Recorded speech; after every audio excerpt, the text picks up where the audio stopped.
Radio किरणें जो हैं अल्फा, बीटा और गामा, इन तीनों का एक तुलनात्मक विश्लेषण दिया गया है, इसे आप लोग देख लें। आवेश की तुलना अगर की जाए तो ये डबल पॉजिटिव चार्ज है। एक इलेक्ट्रॉन में हमने जानते हैं या एक प्रोटॉन में चार्ज होता है 1.6 × 10⁻⁻19 कूलम, तो उसे डबल कर देंगे 2 टाइम्स यानी कि 3.2 × 10⁻⁻19 कूलम पॉजिटिव में। और बीटा रे में एक नेगेटिव चार्ज होता है, एक इलेक्ट्रॉन के बराबर जो चार्ज है 1.6 × 10⁻⁻19 कूलम। और गामा में कोई भी चार्ज नहीं है, जीरो चार्ज, ये आवेश रहित किरणें हैं। मात्रा अगर तुलना किया जाए तो अल्फा किरणों में अल्फा कण जो होते हैं उनमें 2 प्रोटॉन और 2 न्यूट्रॉन, मतलब टोटल देखा जाए तो 4 कण हैं जिनका मात्रा लगभग और लगभग बराबर है। तो इसका 4 × 1.67 × 10⁻⁻27 kg मात्रा दिया गया है। इन सब में सबसे ज्यादा वजनदार या भारी यही है। बीटा एक इलेक्ट्रॉन के बराबर इसकी मात्रा है 9.1 × 10⁻31 kg। और गामा किरणें जो फोटोन से बनी होती है, फोटोन का रेस्ट मास जब उसे रोक दिया जाए तो उसकी मात्रा शून्य होती है। जब वो गति करे तो उसमें वो ऊर्जा के रूप में वो रहती है। तो रेस्ट मास, इसका हम लोग हमेशा रेस्ट मास जरूर वर्ड लिखेंगे, रेस्ट मास 0 है। वेग अल्फा किरणें जो है ये इन तीनों की तुलना में वेग कम है, 10⁻7 मीटर पर सेकंड। बहुत कम नहीं, ये हमारे लिए तो बहुत अधिक है, मगर इन तीनों किरणों की अगर तुलना किया जाए, लाइट की तुलना किया जाए, हम लोग जो लाइट देखते हैं उस लाइट से कितना कम है, लगभग ये 10 गुना कम है।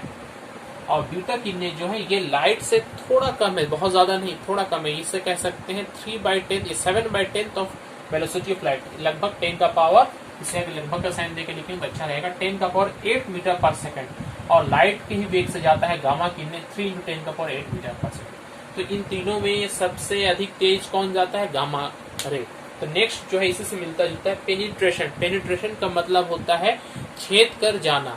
अगर हम इन तीनों किरणों के सामने एक मोटा प्लेट रखे, अभी हम लोगों ने देखा था पहले बहुत इसके वीडियो, रदरफोर्ड का जो एक्सपेरिमेंट हमने देखा था, एक गोल्ड फॉयल था, पतला सोने का पत्थर था, उसमें से हमने अल्फा किरणों को पास कराया था, तो आसानी से वो पास कर गया था। अगर नॉर्मल लाइट होता तो वो पास नहीं कर सकता, क्योंकि सोने का जो पत्थर है वो इसके थिकनेस जो है वो लाइट की तुलना के लिए बहुत ज्यादा हो जाएगा, वो लाइट उसको पार नहीं कर जाएगा, ओपेक होता है।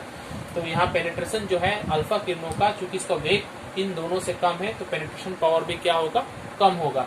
अब बीटा किरणों का जो पेनिट्रेशन पावर है, छेद करने की क्षमता, ये अल्फा से अधिक होती है।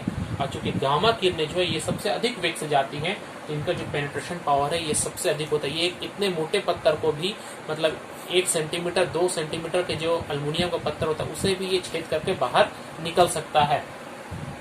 सेकंड, इसके लास्ट पॉइंट में ध्यान दिया जाए, आयोनाइजेशन।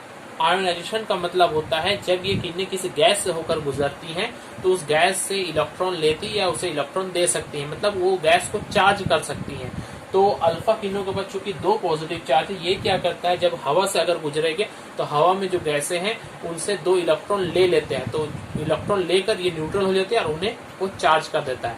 तो इसमें आयोनाइजेशन पावर सबसे अधिक है, क्योंकि इसमें चार्ज भी सबसे अधिक है। अब बीटा किरणें क्या है, चूंकि ये खुद इलेक्ट्रॉन है तो ये गैस के बाकी जो अणु होते हैं हवा में उनसे जाके ये मिल जाती है और उन्हें नेगेटिव चार्ज कर देती है। तो ये जो है आयोनाइजेशन पावर अल्फा से इसका कम होता है, क्योंकि इसके पास सिर्फ एक चार्ज है। यूनिट के हिसाब से देखा तो एक पॉजिटिव नेगेटिव बाद में सोचिए, ये 1 है, ये 2 है। और गामा में चूंकि कोई चार्ज नहीं है तो इसका जो आयोनाइजेशन पावर होगा ये नगण्य या ना के बराबर होगा। Photographic plate.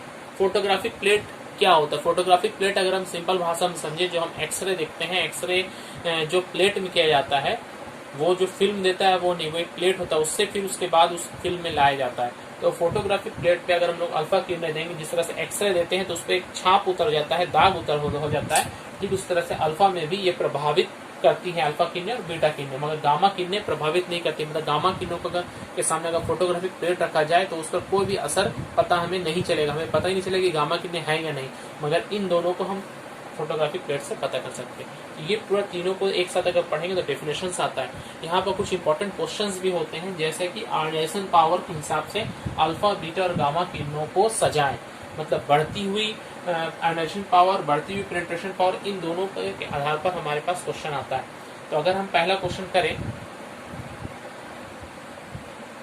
पहला क्वेश्चन देखें, भेदन क्षमता के बढ़ते क्रम में रेडियो किरणों को सजाएं। भेदन क्षमता, जिसकी भेदन क्षमता अधिक है वो बाद में, और जिसकी भेदन क्षमता कम है वो पहले, क्योंकि कम से अधिक हमें जाना, बढ़ते क्रम में जाना है। तो सबसे कम भेदन क्षमता किसकी होती है, अल्फा की होती है।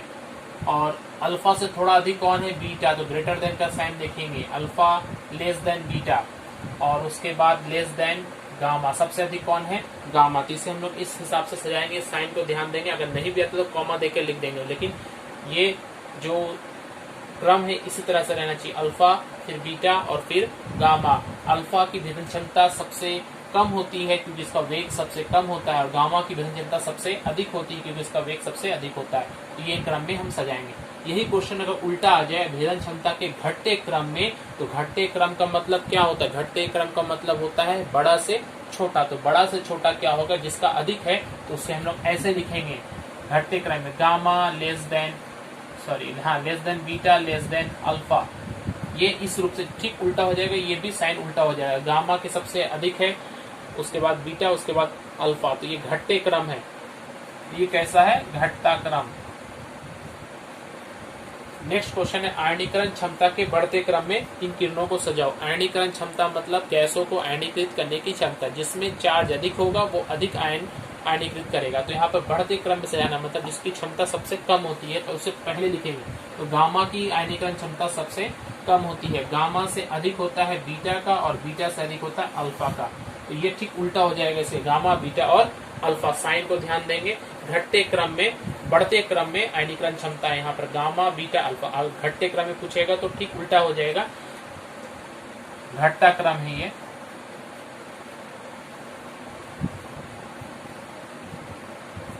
चाहे कोई भी केस हो, देखिए हमेशा सीरियल जो है वो लाइन से चल रहा है, या तो अल्फा बीटा गामा या तो गामा बीटा अल्फा। आप इन दोनों को याद कर लें, ये दोनों ठीक उल्टा हो जाएगा। बढ़ते क्रम को याद कर लें, घटता क्रम ठीक उसको पलट देने पर हो जाएगा। तो भेदन क्षमता अगर पूछेगा तो अल्फा बीटा गामा, और आयनीकरण क्षमता पूछेगा तो गामा बीटा अल्फा, बढ़ते क्रम में। ठीक उल्टा हो जाएगा घटते क्रम में।